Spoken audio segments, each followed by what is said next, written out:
Good morning, everybody. You are listening to K-Talk Radio 1640 AM. This is the show, Utah Home Sweet Home. I am your host, Yoshi Shiraki, and our very special guest is Stone Zarkon.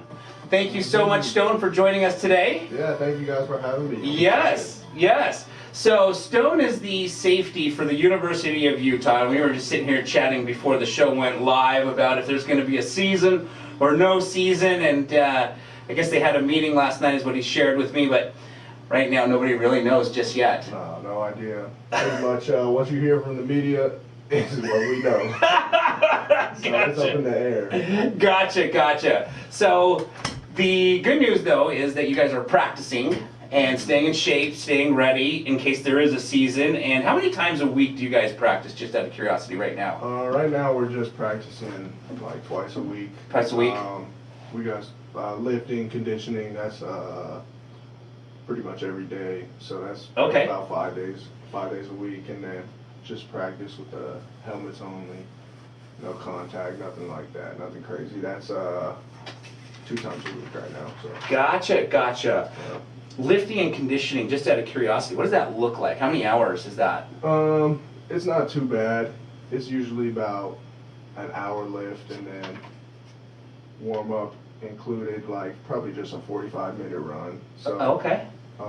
But they find a way to make it tough. Make it intense. Yeah, for those 45 minutes. So I mean, you can get a good workout in with just 45 minutes. So sure. Yeah. Is it the whole team that is at the gym at the same time, or is it like, okay, D-backs, safeties, and then lions? Yeah. So no, they'll do like skill players. Okay. Which is like receivers, quarterbacks, safeties, DBs, all that in a group, and then what we call big skills, which is linebackers, running backs. Gotcha. I think the tight ends, and then giants, which is just giants. Self-explanatory. Yeah, the big guys. Gotcha. Yeah. And then the conditioning, same thing?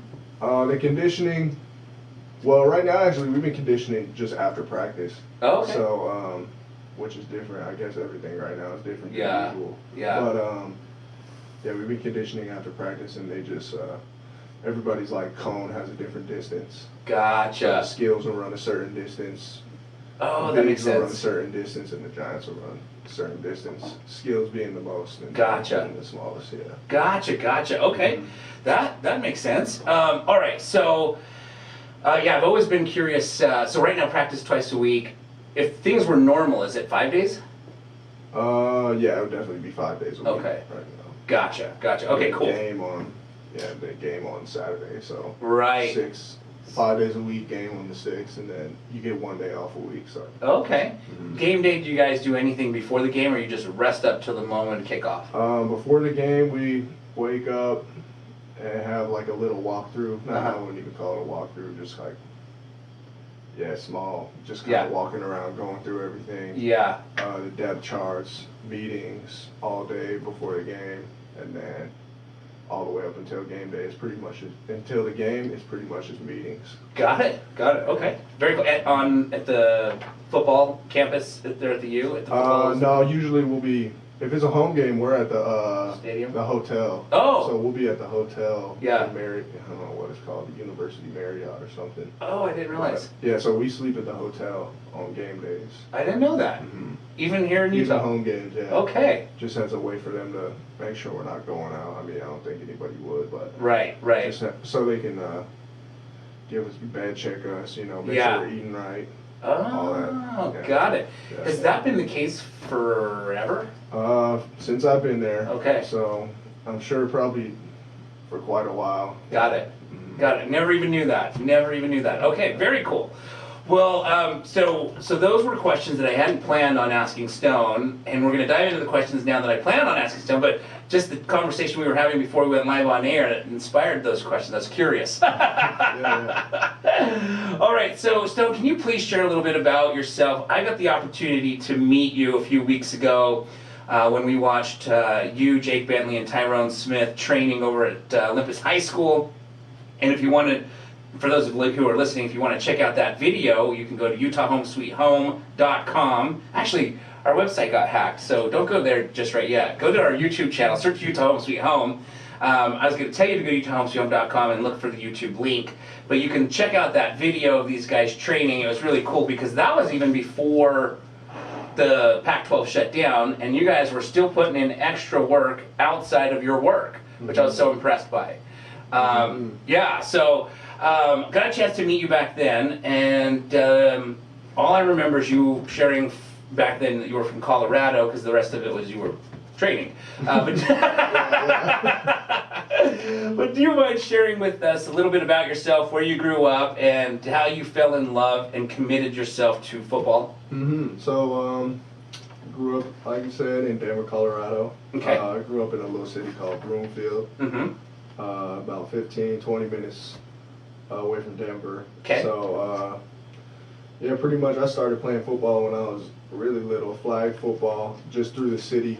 They had a big league in that city of Broomfield. Oh, wow. Like, a lot of kids, and so they would have like a little combine for the little kids, and then the coaches were really dedicated. It was all players' dads that coached. Oh, okay. And they would have like a draft, I guess you could call it. Oh, wow. They would all pick players, I guess. Interesting. And then I think they would get like two picks of like either players or a different coach. Yeah. And then after that, they kind of just distributed the teams, Oh. like the players into teams. And so there would be like probably like 7 or 8 teams that we would play against, all at the same fields. And that's really where I started to love football, just because the coaches, and I was playing always around the same guys, just on different teams. Yeah. And so that's how I came to really love football. And how old were you at that time? I mean, I played in that league. It was called the BYFA, Broomfield Youth Football Association. Gotcha. I played in that from as little as I can remember, starting flag, and then all the way up until, I think, probably like 8th grade. Wow. Yeah. Wow. Very cool. All the way until high school, so. Nice. Yeah. And for the listeners, you're at least half Filipino. Are you full? Or No, I'm half Filipino, yeah. My dad's from the Philippines. Okay. So, and your mom, just out of my curiosity? mom, she's from Montana. Oh, okay. She's from here. Gotcha. So, you know, my dad's from Japan, so football was not big in Japan. So football was not something he got me into as a little kid. Was it your dad or your mom who got you into football at that age? It was my dad, but Okay. he never played football. Yeah. He didn't play football, but he watched. He had season tickets for the Denver Broncos. Oh, okay. Like when he moved to Denver, that was like the first thing he did. That's He's awesome. had him for like 22 years now. Amazing. Every year he's just been getting moved up. Uh-huh. And I think right now he's at the 5th row. Oh, wow. So he's had him for a long time. So That's he's a ride or die Broncos fan. That's awesome. Awesome. Very cool. All right. So then, how old were you when you decided, all right, this is going to be more than, you know, high school. This is going to be college football. And then when did you decide this was going to be something that you were going to do at a collegiate level? And when did you decide it was going to be for the youths? Yeah. I mean, I think every kid growing up wants to play professionally football. Right. But I don't think it was until probably my junior year that it really clicked in my head, like, I can do this, like, I can play college football. Yeah. If I put my mind to it. And so I didn't really get recruited out of high school much until, I got recruited by some smaller schools, but I was pretty hard-headed. Yeah. I wasn't about to go to play for a small school, I guess. What I would consider a small school. Sure. Just because I was such a hard-headed kid, so it didn't matter what. It didn't matter how many little coaches were talking to me. Yeah. I had always set my mind to play at a big-time Power 5 program. Got it. And then finally one day I got a call from Coach Scally. Oh, nice. Who's the safeties coach, and he just offered me a spot for that summer on the team. Really? So I pretty much just took it right away. And what does that look like? I mean, obviously, you said he calls you. I mean, does he Google your phone number? How does he get your phone number to begin with? So I believe I had been emailing him. Okay. I had been sending out my film to a lot of different coaches. Ah, got it. But like I said, I was hard-headed, so I wasn't sending it to any smaller schools. I was sending it to big-time schools. I was sending it to big-time Pac-12 schools, USC, Washington, you know, all the big time schools. And Yeah. Finally, Coach Scally replied to one of my emails, I think, told me to call him and, gave me his number. I texted back and forth with him, and then finally one day he called me. So. Got it. Oh, very cool. So, did he leave a voicemail, or did you actually pick up that call? I think I was in class, and I missed the call, but then I immediately left class and called him back. You heard the voicemail? Yeah. I saw the number and just freaked out pretty much because before that I had only been talking to probably 2 or 3 other coaches just from smaller schools. Got it. Yeah. Got it. Very interesting. You know, this is something that a lot of people will never experience in their entire life. So then, what does it look like out after that call? He calls you up, gives you this great news. Then you go in to meet with him in person, or what's the next thing? The next time I saw him was first time I guess I saw him in person was at the spring game, Utah. No, spring game. One of their spring practices, I think. He had me out, and then that's when I first met the coaches, and you know, it was all love. Yeah. And that was pretty much my first time just being up there around them and feeling like a program had wanted me, I guess. Yeah. So that was really cool for me. And then once I got the call from him, it was pretty much oh, I'm for sure going there. I'm not looking anywhere else. Yeah. Because that's just how I was back then. Right. Very cool. So then now it just, you know, you've gone in to meet with him. When he called you, did that mean you were officially Uter? Is that hey, come in, meet with us, let's talk, or is hey, come in because we want you? When he called me, he had just told me they got a spot for me on the team for fall camp, and pretty much I think he assumed I was going to take that opportunity. Yeah. Just because he knew too that I wasn't really highly recruited. So. Got it. So it wasn't a tryout. It was legit. No, it was just Okay. Yeah. Mm-hmm. Very cool. I wasn't sure if it was hey, come in and try out. You know. Oh no. Okay, that's great. Yeah. Very exciting. All right. Awesome. So we are going to take a quick commercial break. When we come back. I don't know if we had a chance to really talk about this before, but everybody shares a nightmare story. It doesn't necessarily have to have happened to you. But do you have a nightmare story? Yeah, I think I got one. Okay, good. So when we come back, we are going to hear from Stone's nightmare story. And, you know, the nightmare story for me, from all our guests, whether we have entrepreneurs who are coming in sharing their experiences with business or athletes like Stone, we've had Olympians, we've had real estate investors. You know, there's always a lesson to be learned from something that happens. I've had plenty of nightmares in my business career, which has made me better at business. So definitely stay tuned. We will be right back here in just a second. Did you know Snaplish is the most convenient leash in the world? Cool. That's really cool. So yeah, that's man, what a phone call that would be. Yeah. I wasn't sure if it was come try out, you know, and. Oh no. That's awesome. Pretty wild. Yeah. Were you still in high school at the time? Yeah. Nice. Yeah, I got the call. Because I was talking to SUU, Weber State. Oh yeah. Utah State a little bit. Yeah. Yeah. So I was when he messaged me, I was That's awesome. I would have freaked out. I wouldn't have gone back in class. I would have been so excited. Yeah, no kidding. I wasn't going to ask the smaller schools because they might put you in that spot. Oh yeah, no, I wasn't gonna say it anyway. Who are these smaller schools that you didn't want to play for? All right, here we go.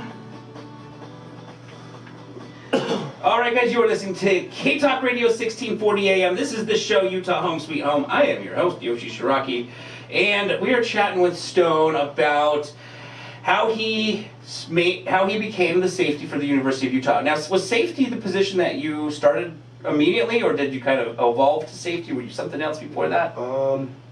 Well, in high school, I didn't really play safety. I played running back and linebacker. But he recruited me as a safety. Yeah. Got it. So in high school, you were. I mean, if you're playing linebacker, because you got done just telling us about the big skill, skill and big skill. So you were one of the bigger kids probably in high school then. Yeah, I probably was. Okay. Looking back, I might have been.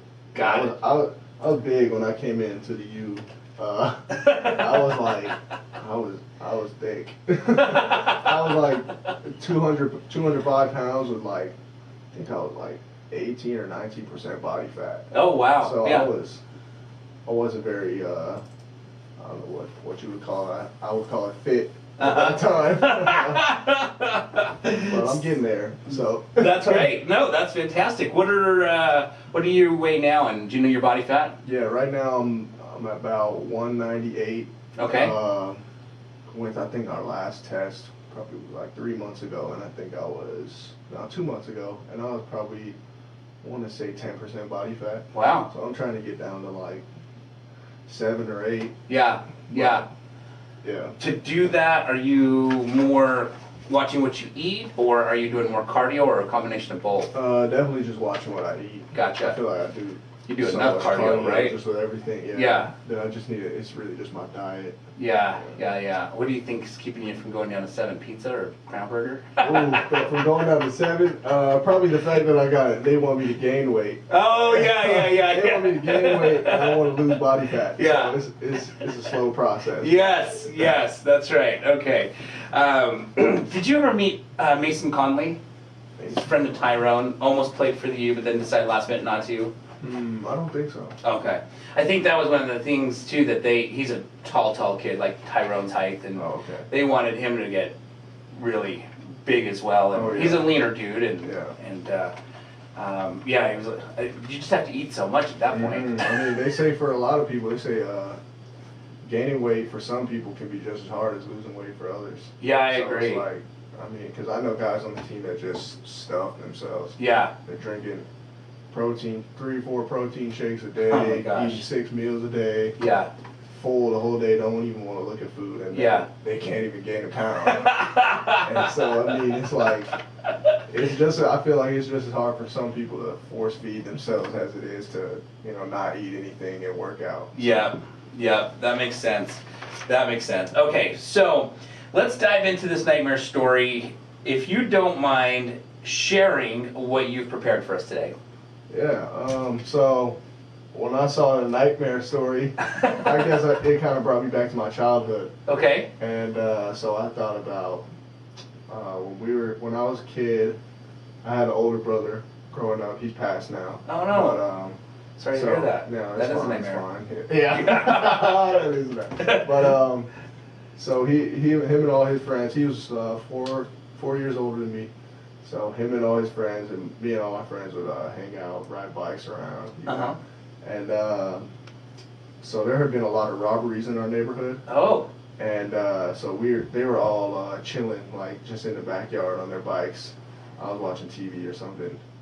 And then my brother came in, he was like, yeah, everybody's leaving, like, what you want to do? Like, Yeah. asking me just if we want to play video games or something. And then out of nowhere, we hear a bunch of yelling. And so we look out the window, and I see like 3 or 4 cops pulled up. Oh, wow. Guns drawn. Holy cow. Aimed at them. They were probably 7th grade at the time. So Oh, I was man. in, like 3rd or 4th grade. Yeah. And so I'm freaking out, seeing all these cops drawn. And then, so my brother just tells me, oh, go hide in the pantry, go hide in the pantry. So I go hide in the pantry. He goes out, I don't know what happened, he settled it. But I come out of the pantry, and there was probably 7 or 8 cops in the neighborhood. Wow. Guns drawn, and then him and his friends just rode off on their bikes, and then he came back and told me, like, what had happened. Ah. And so I'm freaking out, like, I don't know what's going on.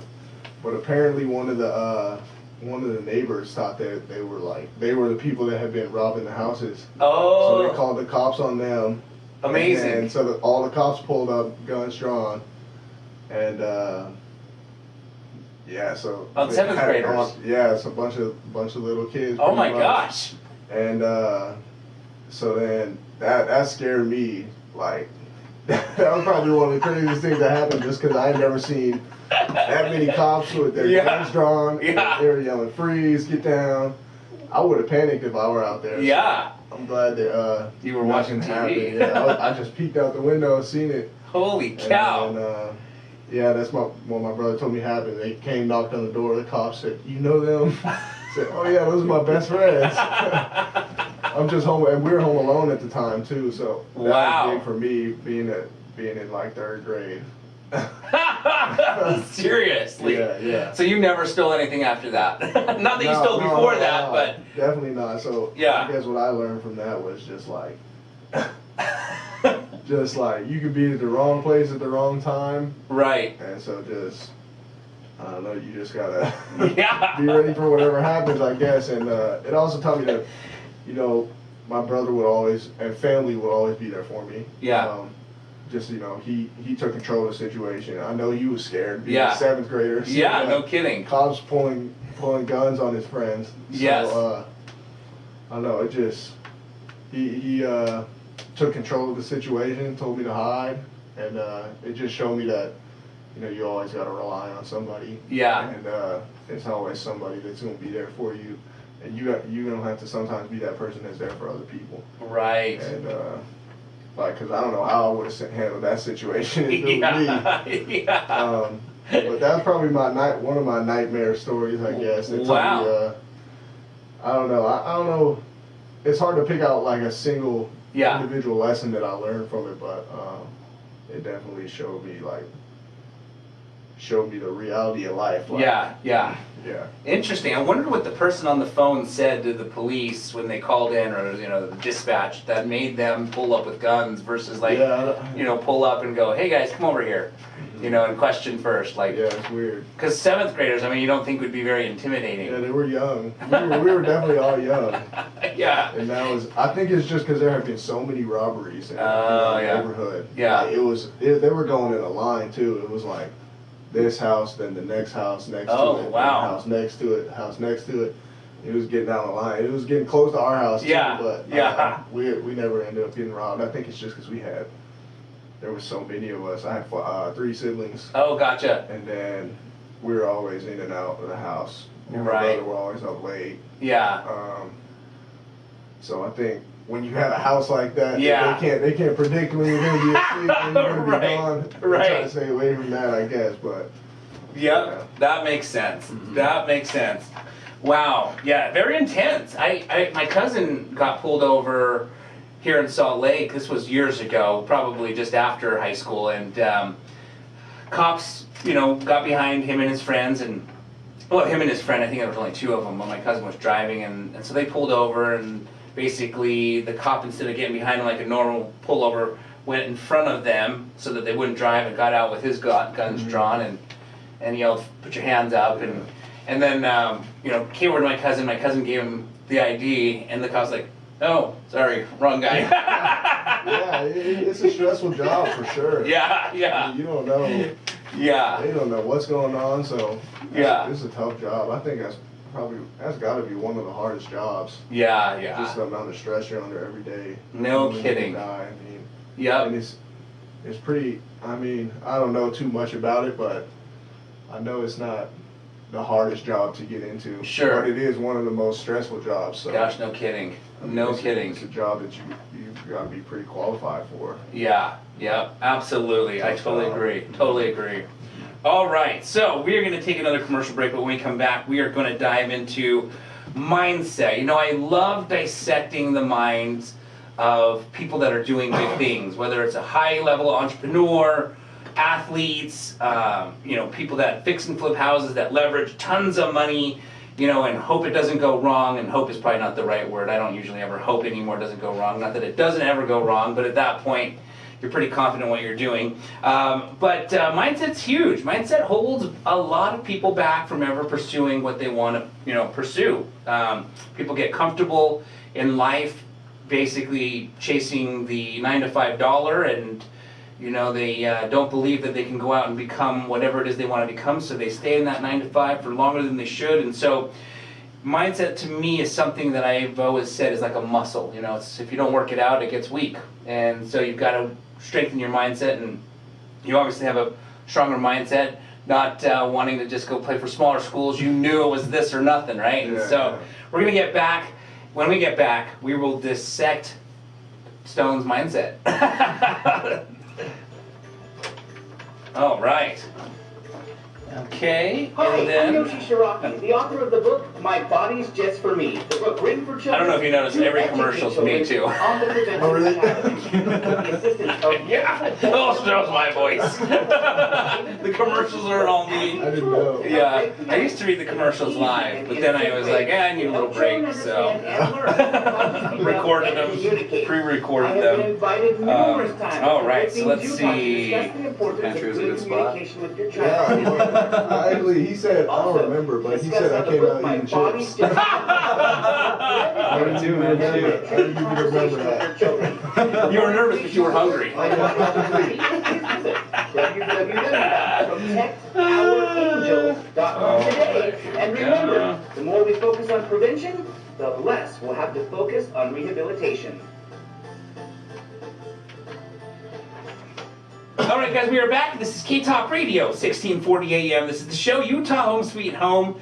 And now it is time for mindset dissection. So if you don't mind sharing, some people I think are born with a strong mindset. Some people are born with a weak mindset. Just like some people are born with a stronger body, like let's say LeBron James. At high school, the dude looked like a man, right? And then at high school, I looked like a child. And so I think some people are born with stuff, but that doesn't mean that, LeBron never worked out after that. He obviously got his body stronger. And so it sounds like you probably had a stronger mindset already, but what do you do to work on keeping it strong or making it even stronger? Yeah, no, I definitely agree, with what you said about people being, I think it's just like any other muscle. Mhm. People can be born tall, Yeah. born strong, born fast. And just, the same way people can be born with a strong mindset or a weak mindset. And, Yeah. I think it's something you need to work on. But some people I listen to or like to just follow on social media. I listen to, I don't know if you know David Goggins. Yeah, we were just talking about it before you got here. Yeah. Gary Vee. I like Gary Vee. Who else is there? I listen to one podcast I like listening to a lot is Joe Rogan. Okay. And he just got a lot of people influential people like that. He has a lot of Navy SEALs on and people like that that are just got it. so strong mentally. Yeah. And just have so many lessons you can learn from. But I try to keep my social media, I follow a lot of just, I don't know, optimistic mindset pages. There's one called Success Portal. Yeah. And they just post, quotes and mindset. I guess ideas or beliefs and just things you should follow. Yeah. But I try to, because I think whatever you are looking at all the time, if you're looking at a bunch of negativity all the time, that's just going to fill your mind 24/7. So when I get on social media, I like to see, positivity. Somebody that I've listened to a lot recently actually is Cam Newton. Oh, interesting. He's a good follow. Yeah. On Instagram. Okay. He's always positive. I didn't realize. So, yeah, that's somebody. But mainly David Goggins. I like David Goggins a lot, his story and everything about him. It is a good story. With 300 pounds to now running ultra marathons, ripped, in shape, Navy SEAL. If you're out there getting shot at war, you better have a strong mindset. What was the percentage he said? 1%. No, it was 1% of people. Let me think. Hold on. Let me think so I don't wreck it. Okay, out of all the soldiers that go to war, his percentage was something like 70% shouldn't be there. 20% are target practice, basically, for the enemy, and 1% do all the fighting, basically, something like that. Something like that. Yeah. And I think you could say that about a lot of things in life. Right. I think in life it's like if you go on Twitter, I think it's probably 20% of the people on Twitter probably do 80% of the tweeting, the talking. Right. And it's so you can't. I try to stay away from looking at my comments or anything. I disable my comments on all my posts, but if you get to reading those comments, it can just be a lot of negativity, a lot of people with a bunch of time on their hands, not much to do. But it can also be good on there, but it's just trying to find a balance, I guess. Got it. But I mean, they say that about companies too a lot of the time, that a lot of people, I think I've heard 90-10 and 80-20, but they say that 10% of the people in an organization will do 90% of the work. Yeah. The rest are just either just getting by, just cashing their check, clocking in, clocking out, doing nothing extra. Yep. Or actually hurting the company. Interesting. I've heard that. Yes, that's right. I've heard that. Yeah, I've actually heard the statistic too, that I think it's, if I'm not mistaken, they said 10% of all boxers make 90% of the money out there in boxing. Oh, yeah. And the same with Hollywood, I believe. I think they said that 10% of actors are making 90% of the money in Hollywood, and then the last 10%, everybody else is kind of just getting by as an actor. Yeah. 90% of the people are sharing 10%. And so, yeah, interesting statistics. Yeah, I'm sure it's something like that. And something that Coach Scally shows us a lot is like a bell curve. Oh, yeah. And he says that, there's 10% that are just kind of getting by, just not dragging the team down. Yeah. Then there's like the 80% that are right in the middle of that curve. Yeah. And then 10% at the top that are just doing everything they can to make other people better and bring others along. Got He it. always shows us that it's such a little margin between that. I guess what would you call it, that 80% and then the top, getting to that top 10%. Yep. Or the 90% and getting to that top 10%. It's just the little things you got to do, just showing up on time every day. Yep. Doing all the reps, doing everything right. Just following all the rules that they have for us, making your way, not having off the field issues. And I think that's just how it is in life. It's just such a small margin between the top 10% and then the rest of the 90. It's just the little things that people don't want to do. Yeah. And if you're willing to do them, then you can be in that top 10%. Yep, that makes sense. There's another really interesting theory out there, statistic theory, whatever you want to call it, which I'm a huge believer of, is they say, show us your 5 closest friends and I can tell you who you are. Oh, yeah. Right? Mm-hmm. And so if your 5 closest friends are the guys that, or gals, that, order a pizza and watch movies every day, then you're probably going to be the guy who also orders pizza and watch movies every day. Definitely. Versus if your 5 closest friends are the guys that go hiking every day, then you're probably going to be that guy who goes hiking every day, right? And so I think where I'm going with that is, when I first heard that philosophy, it was this was decades, not just years ago, decades and decades ago. I think it was Robert Allen, who's like a 13-time New York best-selling author, and he was sharing. He says, you're not abandoning your current friends. I'm not saying leave your current friends, but I'm saying if you want to go somewhere in life, figure out where you want to go, and go meet 5 people that are already there, and become part of that inner circle. So you're part of that 5 closest friends, and then what'll happen is just through association, you'll start to be like them, act like them, and become them, versus who you are today. And we all want to evolve into, I should say, most people want to evolve into something better. And so it made total sense to me. So then I started realizing, okay, for me, I wanted to fix and flip houses. So I, joined associations of investors that fix and flip houses. And then that became my 5 closest friends. It's so powerful. Yeah, you got to adapt, I guess. Yeah. To your surroundings. And so that makes sense if you surround yourself with successful people. I mean, I like to surround myself with, like T-Boney, Tyrone, who you had on a while ago. Right. It's like if I don't want to work out one day, he'll push me. Like, he'll be there like, no, we're working out today. Like, it's not an option. And then some days he doesn't want to work out. And it's like, I'm there with him like, no, we got to work out today. Yeah. Like, and that's cool.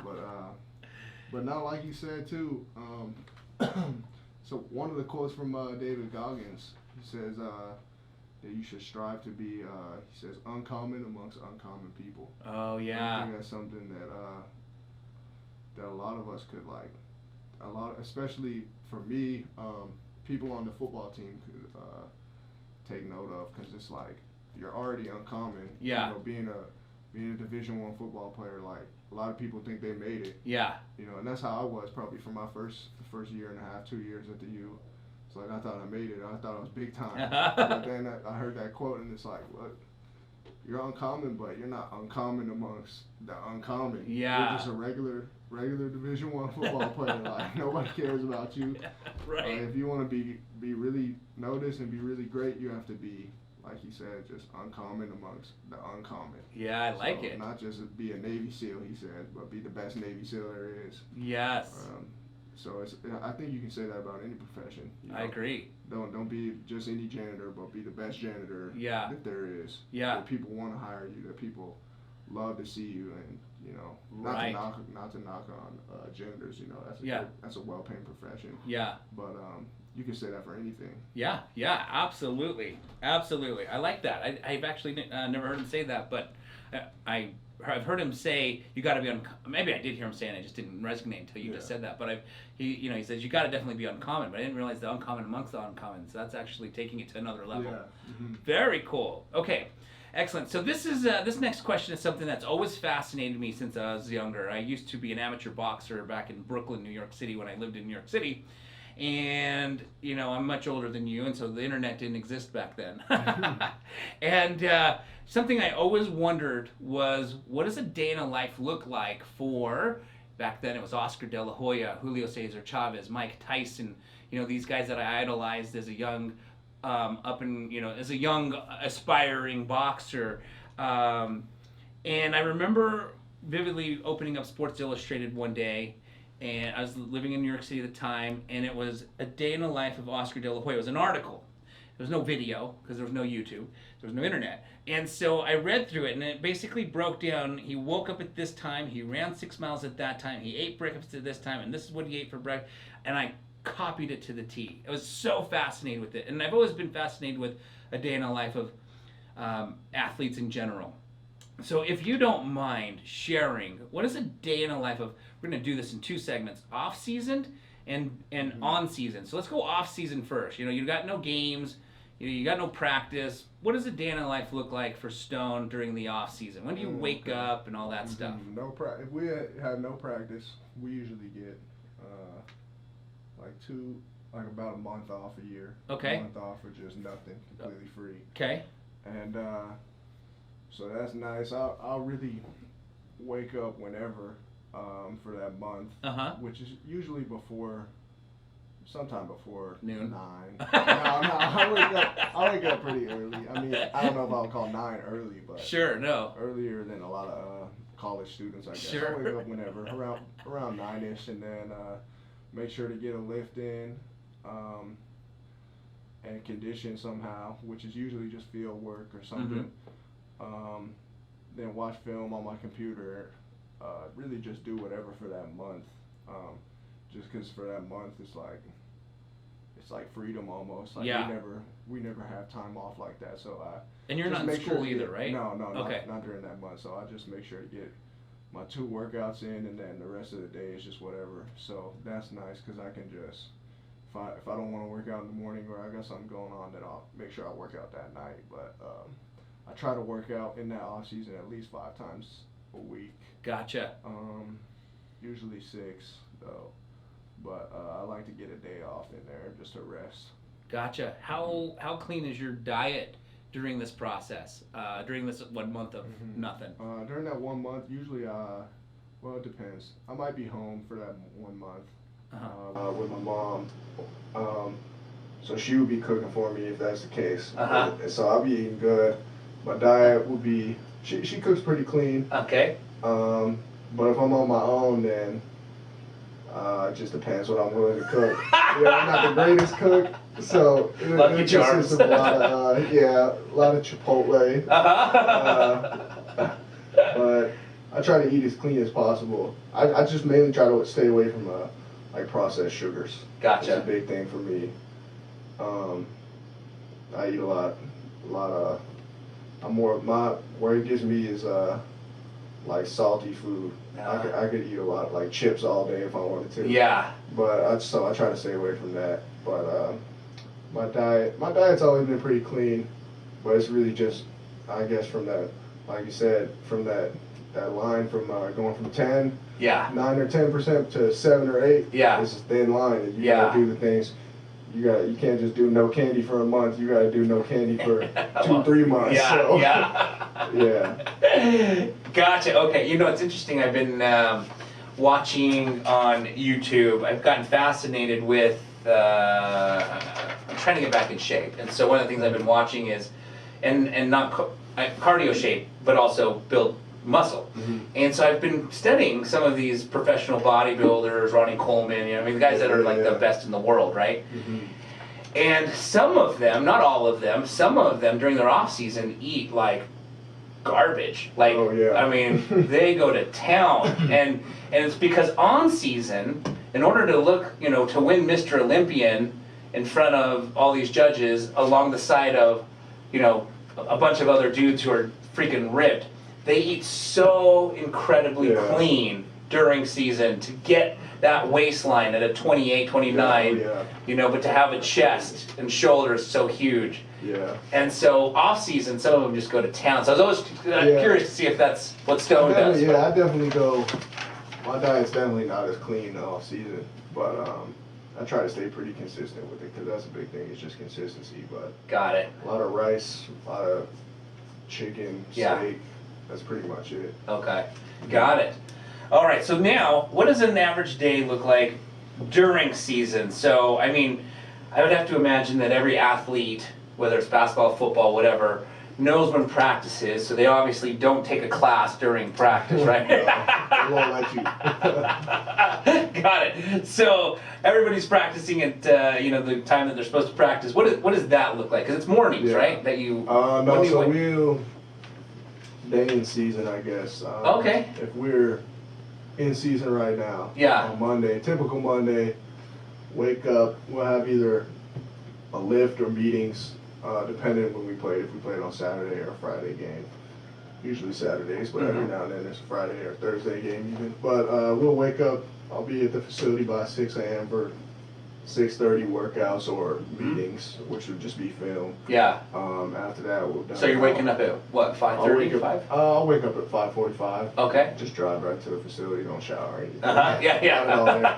But I'm there by 6:15 for sure. Yeah. 6 usually.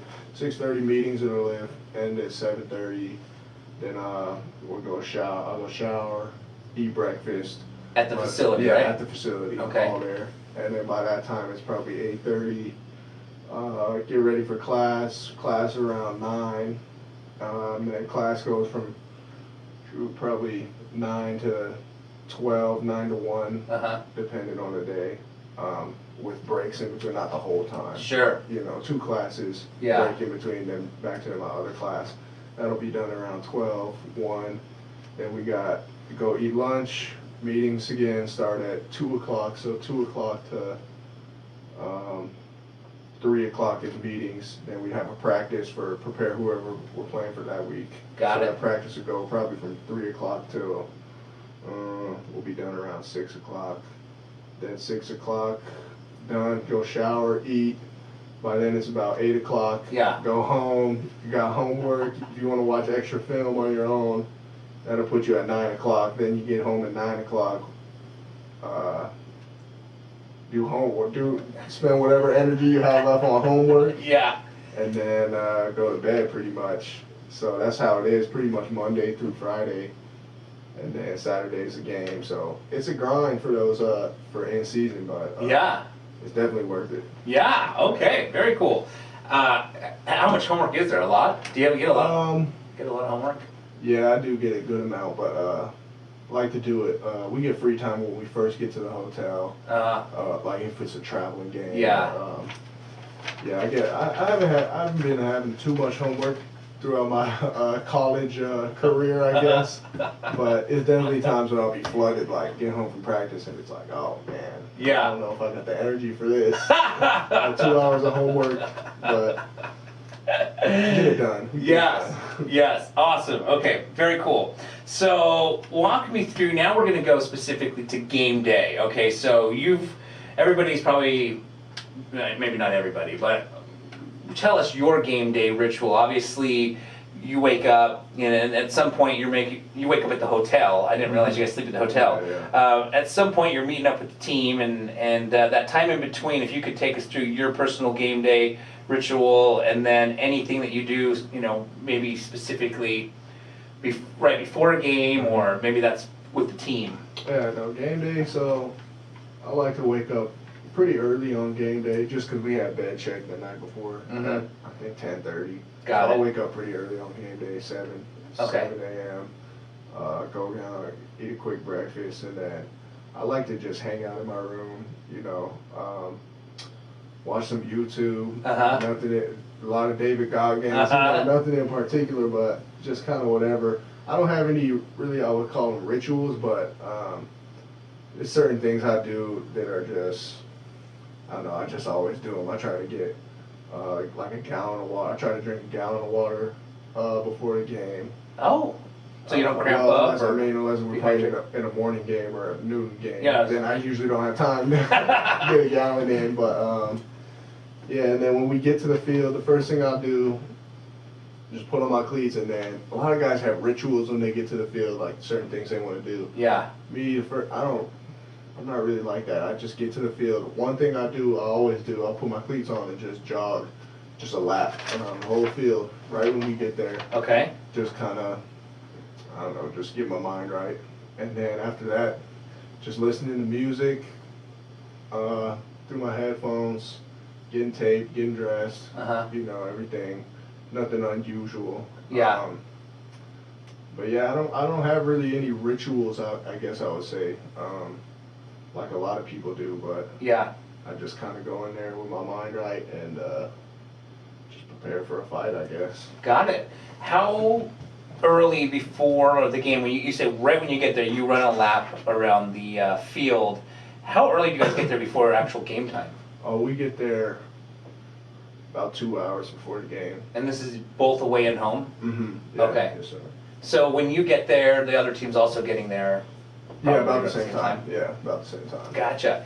And then you guys just share the field. If you, like, when you're running that lap, or is the opposing team also kind of? Usually there's some guys out there, but it's so early that nobody's really out there. Like Okay.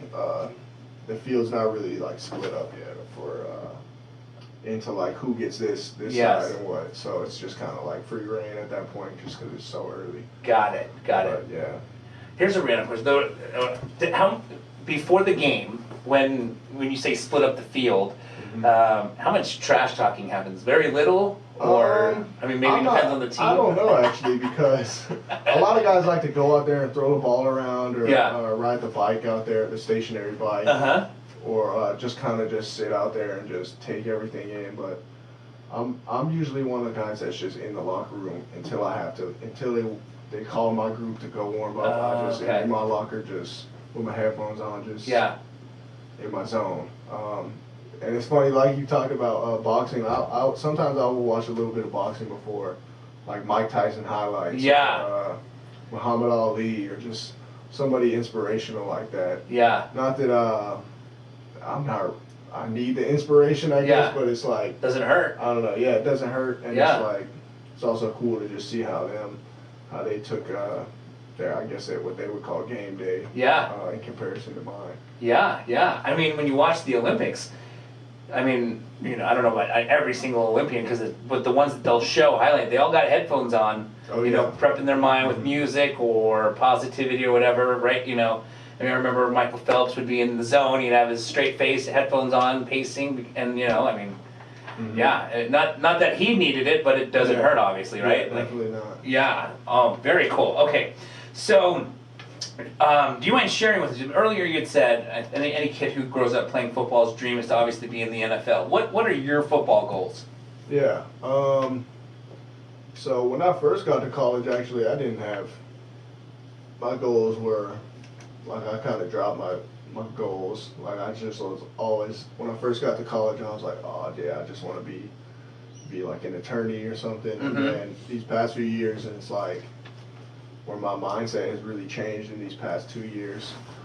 And now I definitely want to play in the NFL again. And especially seeing like people above me, or the guys I've been close to, go to the NFL, it's like, it's eye-opening. It's like, you know, if you really put your mind to it, if you Yeah. really put the work in, you can do it.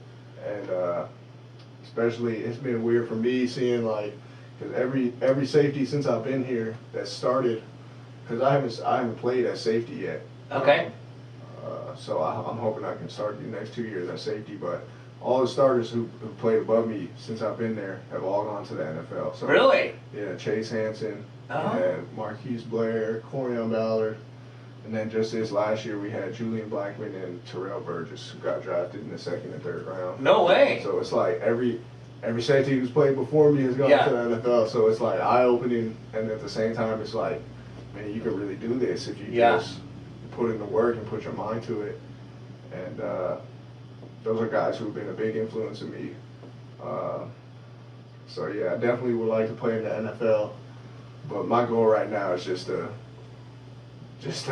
have a season. I Yeah, guess. yeah, exactly. Be ready for the season. Just to have a So, season, seriously. yeah, that's all I'm thinking about right now, really. Wonderful. All right, so we are at the end of our show. We got about 45 seconds left, but I want to ask you this last question. Any tips for the young kids out there who are playing junior high, high school ball that want to follow the path that you did, play for a bigger school? I mean, if you want to play for a big time school, like, you just got to reach out to as many coaches as possible.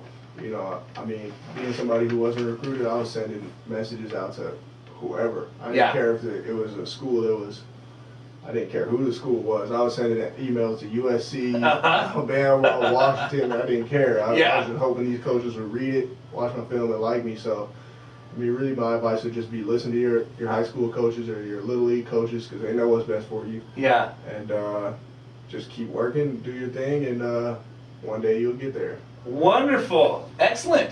Well, thank you so much, Stone, for joining me today. I really appreciate you sharing on the show. Yeah, thank you for having me. It was fun. Yeah, awesome. All right, and I hope everybody else has a spectacular rest of the day.